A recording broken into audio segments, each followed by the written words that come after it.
প্যাজিও BS4 230cc LPG model.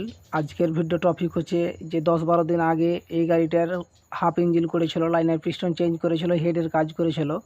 প্রায় প্রতিদিন 200-150 করে মোবিল খাচ্ছে, ওই জন্য ইঞ্জিনটা খোলা। তো রিনের কোনো প্রবলেম কিংবা হেডের প্রবলেম অবশ্যই আপনাদের সামনে তুলে ধরবো। তো আমি হেডের কাজটাও আমি বর্তমানে করব, আর রিন কিভাবে ফিট করা আছে অবশ্যই আপনাদের সামনে তুলে ধরবো। এই ভিডিওতে যতটা পারছি আপনাদেরকে দেখাবার চেষ্টা অবশ্যই করব, আর না তো পরবর্তী ভিডিওতে অবশ্যই কিসের ফল্ট কেন খাচ্ছে মোবিল অবশ্যই বলবো। তো হেডটাকে আমি কালকে মালদা পাঠাবো, আর রিন পিস্টন আর লাইনেরটাকে দেখবো কি সমস্যা। কার্বোরেটর নোংরা হয়েছিল, কার্বোরেটরটাকে আমি পরিষ্কার করছি। তো অবশ্যই এই ভিডিওটাকে অবশ্যই বেশি বেশি করে শেয়ার করে দেবেন, আর সকলকে দেখার একটা সুযোগ করে দেবেন।